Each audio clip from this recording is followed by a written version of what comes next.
अरविंद केजरीवाल जी, पंजाब के मुख्यमंत्री भगवत सिंह मान जी, मंत्री जी है दिल्ली, राघव छट्टा जी है, संजय सिंह साहब है। आज केजरीवाल साहब ने यहाँ आकर, जब केजरीवाल साहब मुंबई में या महाराष्ट्र में आते हैं तो अब उनकी मातोश्री की भी क्रेडिट हमेशा पक्की रहेगी। प्यार हो गया, ये प्यार है, एक नया रिश्ता बन गया है। आज भी बहुत सी ऐसी बातें थी देश के बारे में, विपक्ष की एकता के बारे में, हमको क्या करना है, कैसे आगे जाना है, इस बारे में दो नेताओं में बहुत लंबी बातचीत हुई। और उद्धव जी की और अरविंद जी की हमेशा बातचीत, चाहे यहाँ आए या ना आए, बातचीत हमेशा चलती रही। तो आज भी जो बातचीत हुई है दोनों में, या आने वाली दिनों का जो उनका प्लान है, उस बारे में दोनों बात करेंगे। अरविंद जी जो एक विपक्ष की एकता का जो एक मूवमेंट चल रहा है, उसमें बहुत बड़ी भूमिका निभा रहे हैं। हम सब उनके साथ हैं। तो मैं चाहूंगा कि उद्धव जी और अरविंद जी आप शुरुआत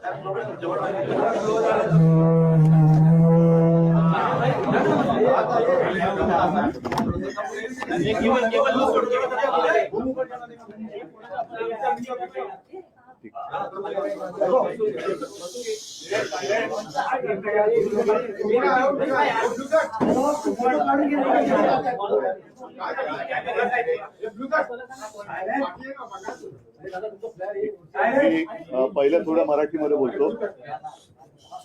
अरविंदजी मानसाहेब आणि आपचे सगळे प्रमुख नेता गेल्या काही दिवसात दुसऱ्या वेळेला मातोश्रीत आलेले आहेत। आणि एक गोष्ट नक्की की नातं जपण्यासाठी शिवसेना आणि मातोश्री प्रसिद्ध आहे। काही लोक केवळ राजकारण करतात, पण आम्ही मात्र राजकारणाच्या पलीकडे जाऊन नातं जपत असतो। अरविंद जी आप आए हो, मैं यही कह रहा था कि पिछले कुछ दिनों में आप लगातार दूसरी बार आए हो। हम तो रिश्ता मानने वाले और रिश्ते संभालने वाले लोग हैं। ठीक है, राजनीति अपनी और अपनी जगह पर है। स्वाभाविक है, आने वाला वर्ष निवडणूक का, इलेक्शन का या चुनाव का वर्ष है। इस बार अगर ट्रेन छूट गई तो हमारे देश से प्रजातंत्र गायब हो जाएगा। और प्रजातंत्र को कायम बचाने के लिए मैं सिर्फ विपक्ष, ये शब्द जो है वो थोड़ा सा गोलमाल शब्द है। विपक्ष मतलब किसका विपक्ष, किसका विरोधी? हम तो सारे देश प्रेमी हैं और देश से जो प्रजातंत्र हटाना चाहते हैं वो प्रजातंत्र के लिए और देश के लिए मैं मानता हूं आज से उनको विपक्ष या विरोधी बोलना चाहिए। लोकतंत्र विरोधी, लोकतंत्र विरोधी लोगों का मुकाबला करने के लिए और देश को बचाने के लिए हम एक साथ आए हैं, संविधान को बचाने के लिए आए हैं। और जैसे अभी आपने देखा होगा पिछले कुछ दिनों में सर्वोच्च न्यायालय ने 2 निकाल दिए हैं। एक तो शिवसेना के बारे में है और दूसरा दिल्ली के बारे में, दिल्ली के विषय में। प्रजातंत्र में सबसे ज्यादा महत्व जो भी लोक प्रतिनिधि होते हैं उनका होना चाहिए। और आप मतलब अरविंद जी भी है और आप पार्टी भी है, सरकार भी दिल्ली की है। उनके मैं साइड से नहीं ले कहता कि, लेकिन उनके बारे में जो सर्वोच्च न्यायालय ने एक फैसला दिया है वो एक प्रजातंत्र के लिए आवश्यक था, लेकिन उसके खिलाफ केंद्र सरकार ने काय म्हणतात त्याला वटहुकूम, अध्यादेश लाया। तो ये कौन सा जनतंत्र है? ये तो लोगों ने चुने हुए प्रतिनिधि है, अपने लोग हैं, अपना प्रतिनिधि उन्होंने चुना है, तो उनको कुछ अधिकार होने चाहिए कि नहीं होने चाहिए? तो फिर शायद ऐसे भी दिन आ जाएंगे कि राज्य में, स्टेट में इलेक्शन ही नहीं हो जाएंगे, सिर्फ केंद्र में इलेक्शन हो जाएंगे। वो भी इलेक्शन 2024 तक होने की संभावना है। उसके बाद जनता जो फैसला करेगी वो जनता, इसलिए हम उनको नींद से जगाने के लिए एक साथ आए हैं। बाकी की जो बातें हैं मैं अरविंद जी आपको कहूंगा कि आप विस्तार से कहें। नहीं तो मैं ही सारी बातें कह दूंगा तो आपको कहने के लिए कुछ बचेगा। सबसे पहले मैं आप सब लोगों को शुक्रिया अदा करता हूं आज यहाँ आने के लिए। मैं उद्धव जी का, उनके पूरे परिवार का और उनकी पार्टी का अपनी तरफ से, अपनी पार्टी की तरफ से और हमारी पूरी टीम की तरफ से, हम जो लोग आए हैं सबकी तरफ से तहे दिल से शुक्रिया अदा करता हूँ। इतना उन्होंने अब हमें अपने परिवार का हिस्सा बना लिया है। तो जैसा उन्होंने कहा, मैं भी उन्हें कहना चाहता हूँ कि हम भी रिश्ता निभाने वालों में हैं। आपके साथ रिश्ता बनाया है तो पूरी ज़िंदगी आपके साथ रिश्ता निभाएंगे, दोस्ती का रिश्ता। Thank you so much for receiving us so warmly. जैसा आप सब लोग जानते हैं कि दिल्ली के लोगों ने बहुत लंबी लड़ाई लड़ी अपने अधिकारों के लिए। जैसे ही दिल्ली में हमारी सरकार बनी 2015 में, हमारी सरकार बनते ही मोदी सरकार ने हमारी सारी शक्तियां छीन ली एक छोटा सा नोटिफिकेशन पारित करके।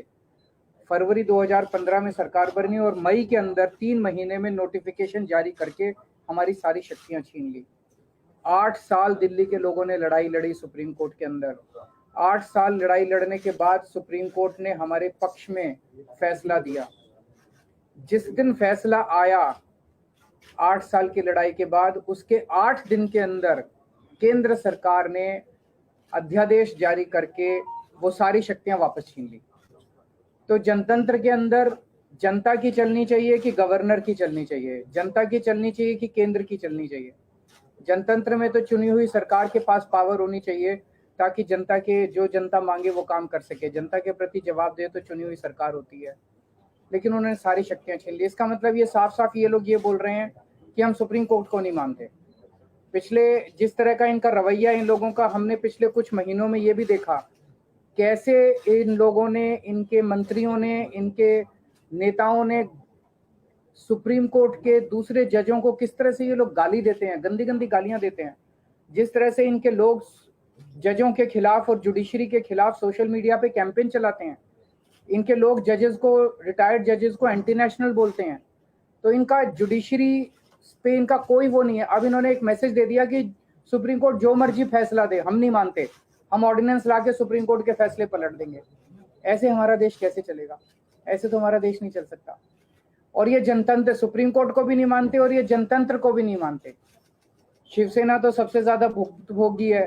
किस तरह से भारी बहुमत से चुनी हुई, जनता द्वारा चुनी सरकार को इन्होंने गलत तरीके से सीबीआई से, ईडी से, पैसे से इनके एमएलए को तोड़ के इनकी सरकार गिरा दी। तो अब इनकी 3 तरीके हैं बीजेपी के।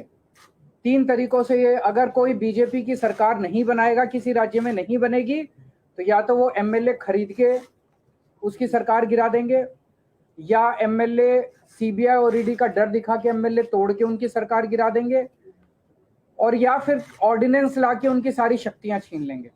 दिल्ली में यही हुआ। इन्होंने ऑपरेशन लोटस किया, 2-3 बार ऑपरेशन लोटस किया, हमारे एमएलए खरीदने की, तोड़ने की कोशिश की, हमारा एक भी एमएलए नहीं बिका।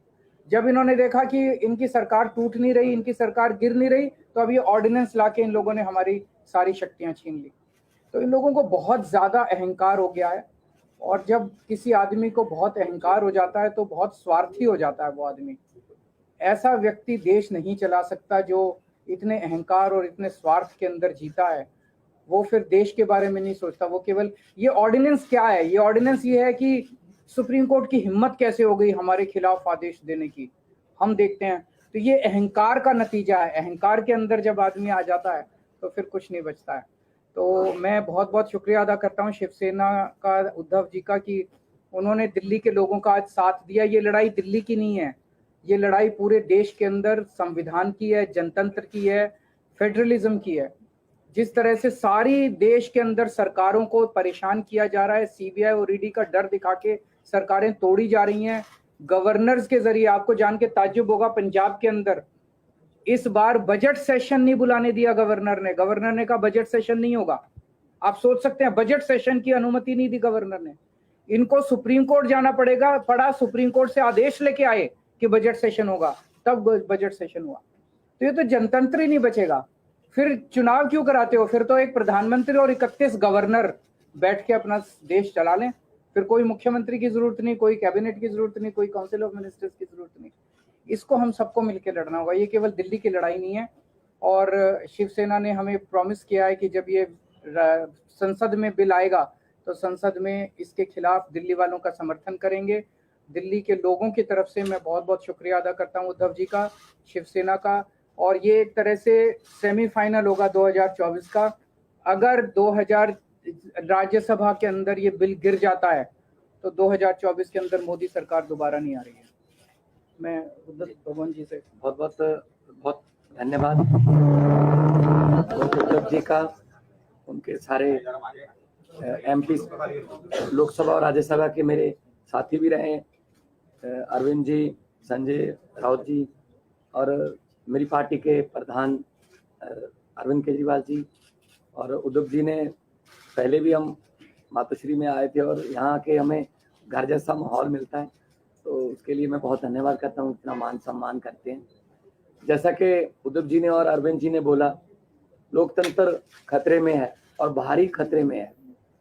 कैसे इलेक्टेड की जगह सिलेक्टेड लोग जो हैं वो जनता को चलाते हैं, वो सरकारें चलाते हैं, जबकि लोकतंत्र का मतलब है इलेक्टेड। ये गवर्नर है सिलेक्टेड। तो एलजी कौन बनाता है? एलजी की कभी एलजी ने कोई जनता से कोई गवर्नर ने किसी जनता से कोई मैंडेट लिया? नहीं लिया। अपनी मर्जी का गवर्नर लगा दिया, तंग करो चुनी हुई सरकार को। अगर सरकार इनकी नहीं बनी, हमें भी बजट सेशन के लिए सुप्रीम कोर्ट आना पड़ा। हमारे तो गवर्नर साहब इस बात से भी मुकर गए थे बजट सेशन में कि मैं माई गवर्नमेंट नहीं कहूंगा। तो हमने कहा ये माई गवर्नमेंट क्यों नहीं कहोगे आप? आपकी गवर्नमेंट आपके सम्मान किया आपने, तो भाषण जो लिखा है वो तो पढ़ना पड़ेगा आपको, वो तो संविधान में है। इसके लिए भी हमें सुप्रीम कोर्ट से ऑर्डर लेना पड़ा कि आपको माई गवर्नमेंट कहना पड़ेगा, वरना दिस गवर्नमेंट कहने वाले थे। दिस गवर्नमेंट मतलब जो राजभवन है पूरे देश में वो बीजेपी के हेड ऑफिस बन गए हैं। जो गवर्नर है वो स्टार कैंपेनर बन गए हैं बीजेपी के। ये लोकतंत्र नहीं है। गुलदस्ते में एक ही तरह के फूल नहीं हो सकते। भारत एक गुलदस्ता है, हर फूल का अपना अपना रंग है, हर फूल की अपनी खुशबू है। तो एक माला की तरह भारत है, हर माला का मन का जो है वो अलग अलग रंग का है। लेकिन ये चाहते हैं हमारा ही हो सब कुछ, हमारा ही हो सब कुछ, हम ही राज करें। जैसा कि अरविंद जी ने बताया, अगर जीत के नहीं आते, इलेक्शन से नहीं आते तो बाई इलेक्शन से आ जाते हैं। अगर बाई इलेक्शन से ना आए तो खरीद लेते हैं। तो देश के लिए लोकतंत्र जो है, जैसा कि उद्धव जी ने कहा कि विपक्ष नहीं है हम तो देश को प्यार करने वाले लोग हैं। असल में असली जो विरोधी हैं देश के वो हैं जो देश को चला रहे हैं, जो लोकतंत्र की हत्या कर रहे हैं, जो हर रोज धज्जियां उड़ा रहे हैं लोकतंत्र की। तो दिल्ली की, उसके बाद आपको सुन के ताज्जुब होगा, 2015 में शक्तियां छीन ली, तब 67 सीट आई थी 70 में से। शक्तियां ना होने के बावजूद भी अरविंद जी ने काम किए अपने दृढ़ इरादों से, क्योंकि उड़ान जो है वो हौसलों से होती है, वो पंखों से नहीं होती।